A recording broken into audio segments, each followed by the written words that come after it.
Fertility ప్రాబ్లమ్స్‌లో important వచ్చేసి male infertility అండి. ఇప్పుడు at least 40% causes male fertility problems వల్ల వస్తున్నాయి. అంటే స్పెర్మ్ కౌంట్ కానీ, దాంట్లో ఉన్న క్యారెక్టర్, మార్ఫాలజీ వీటిలో ప్రాబ్లమ్స్ వల్ల కూడా కన్సీవ్ అవ్వడంలో కష్టమవుతుంది. సో, ఈ స్పెర్మ్ కౌంట్ కానీ, మొటిలిటీ దాంట్లో ఉండే తత్వము మంచిగా పెంచుకోవాలంటే తీసుకోవాల్సిన జాగ్రత్తలు. ఒకటి, నైట్ డ్యూటీస్ అవాయిడ్ చేయండండి. ఎందుకంటే నైట్ స్ట్రెస్ లెవెల్స్ ఇవన్నీ ఇంక్రీజ్ అయ్యి స్పెర్మ్ ప్రొడక్షన్‌లో కానీ, దాని మొటిలిటీలో కానీ ఎఫెక్ట్ చేసే ఛాన్సెస్ ఉంటుంది.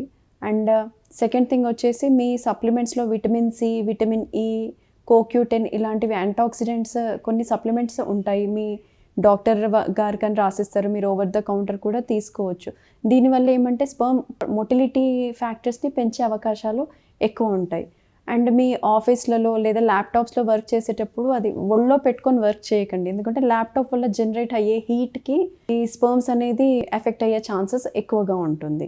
సో, లాస్ట్ థింగ్ వచ్చేసి హస్బెండ్, వైఫ్ ఇద్దరు కలిసినప్పుడు స్పెర్మ్ గురించి లూబ్రికెంట్స్ వాడతారండి.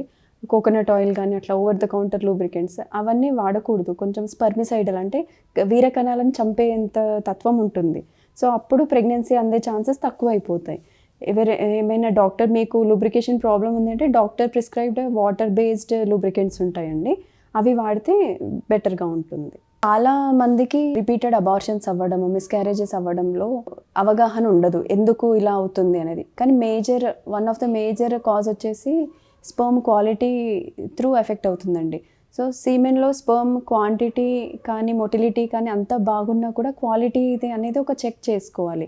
2-3 అబార్షన్స్ అయిపోయాయి, లేదా 10 ఇయర్స్ అయినా కన్సీవ్ అవ్వట్లేదు, లేదా 30-35 దాటాక కూడా కన్సీవ్ అవ్వట్లేదంటే సీమెన్ అనాలిసిస్‌తో పాటు స్పెర్మ్ DFI అంటే DNA ఫ్రాగ్మెంటేషన్ ఇండెక్స్ టెస్ట్ అనేది ఉందండి.